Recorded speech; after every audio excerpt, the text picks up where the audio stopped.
So I have taken the same example for input m is equal to 3 and n is equal to 7. And so if we just draw this grid, 2D grid, with starting with number of rows 3, that is starting with 0, 1, and 2. And similarly, the number of columns is 7, so starting from 0 to 6. And this is our starting position, and we have to reach this final finish position. Let's think about it, right? That suppose I'm standing here, the robot is standing here. So he can either move to this cell or he can either move down, right? And now, suppose he has moved to the right direction, to this direction only. And so from here, now we have to calculate that how many ways are possible to move from this particular cell to finish position, right? So, or suppose, if he has moved to the down and he hasn't moved to this position, so he starts with the down first. So now we can see that now we have to calculate that how many unique paths are possible from this particular position to the finished position. Or in other words, we can say that we are dividing this problem into sub-problems. So once we move to this part, we are dividing this sub-problem that we have to only find the number of paths from this to this, right? We are discarding these two cells. And we are dividing this problem into sub-problem if we move to right to this position and we are at this cell currently. Similarly, the other sub-problem would be that we have, if it moves down here, then because it cannot move up or go diagonal or any other way, it can only move to the right or to the down. It means that we have divided our sub-problem into this particular grid, only two grid, and we are discarding this first row completely. If from start position, we move to this position, right? So we are like two sub-problems that it should be either right, and then we divide it into one problem, and then if either it moves down, then we will discard the first row, and then we are left with the bottom two rows and seven columns. So here we see that there are two sub-problems that we have divided into, which is like our first hint that this problem should be solved using dynamic programming. The second hint is that suppose we have moved to this cell, right? So for example, if we choose the right one, and then there is one way that it moves down here, right? And in the other sub-problem that we saw that if it moves down, then it can move to this cell again. So either ways, either we move right or down, or whether we move down to right, we are reaching this cell again. So it means that our sub-problem, and once we reach to this cell, our sub-problem is reduced to this portion only. And so it means that our sub-problems are overlapping. When we move to right or down, eventually we are leading to this particular cell, and then this cell is overlapping or common between these two sub-problems, right? So that's why, this is our second hint, that this problem should be solved using dynamic programming approach. Or in other words, we can say that the number of unique paths possible from start to finish is equal to number of unique paths possible from this cell to finish plus from this cell to finish, right?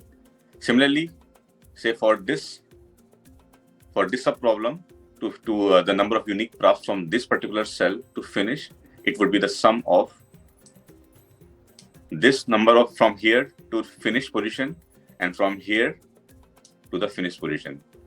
This is applicable for all the cells. So for example, if I am at this particular cell, then the number of unique paths from this cell to finish position is the sum of from this cell to the finish position plus the number of cells possible from this position to finish position. This is applicable for all the cells, and this is how we are going to solve this problem using the bottom-up approach. Being said that, let's start with that we are already at the finish position, right? So there would be at least one way which should be possible to move from start to finish, right?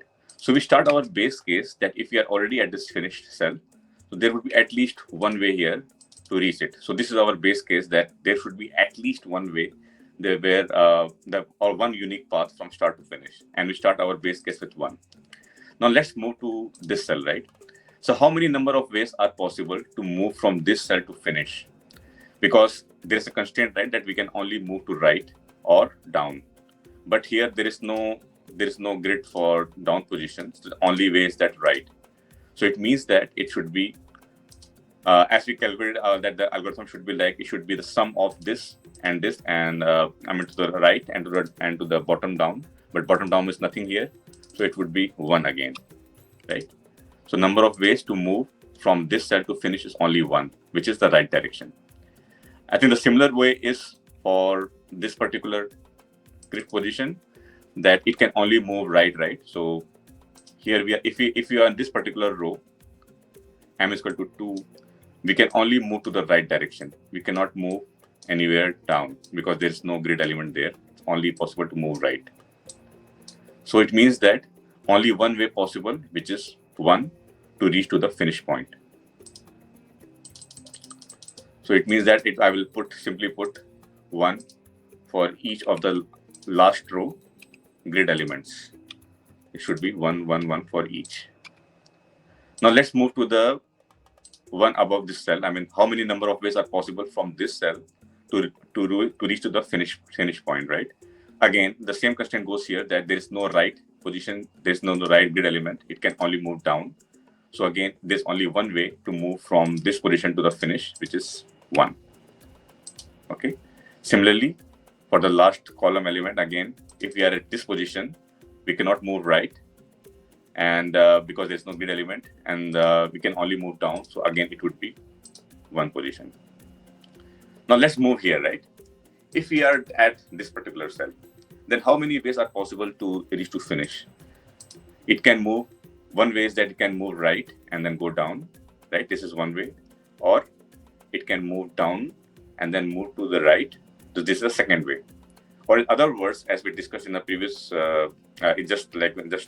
some moment before that, the algorithm that we deduce is that if you have a start position, then it would be the sum of the number of unique paths from start to finish would be the sum of unique paths from the right cell to finish and the bottom cell to finish. Similar formula goes here. I will take that this is like number of ways from this cell to finish and number of ways from this cell to the finish. Now we are going to reuse whatever we have already calculated, which is another essential paradigm for bottom-up approach. Now we are reusing the formula, the results that we have already got from this cell to finish and from this cell to finish, which is 1 plus 1 is equal to 2. Similarly, if I go here, it would be sum of 2 plus 1, which is 3. Now I will keep on filling this. 3 plus 1 is 4. 4 plus 1, 5. 5 plus 1, 6. Now moving to the first row, again using the same formula, that number of ways to move from this cell to finish would be sum of number of ways from the next cell, which is 1, and the number of ways from this cell to finish, which is 2. So 2 plus 1, 3 again. 3 plus 3, 6. 6 plus 4, 10. 10 plus 5, 15. 15 plus 6, 21. And now this is our final answer, which is 21 plus 7. The number of ways that we move from this cell to finish is 21. And number of ways from this cell to finish position is 7. So 21 plus the total number of ways from this start to finish is 21 plus 7, which is 28. And this is our final solution. And it exactly matches with the output given here. So this was all the problem statement. I think this is a very, very good example, or the problem was not very, very hard or complex, but I think this is a very classic example to how to approach a problem where we actually find that the problems are overlapping, the subproblems are overlapping, and it can be broken down into subproblems, and whether we can reuse whatever we have already calculated the results for the subproblem. Which is the basics of any bottom-up dynamic programming approach. So in the next video, we will solve the same problem in Java and submit in LeetCode and see whether it works well there. So see you all in the next video.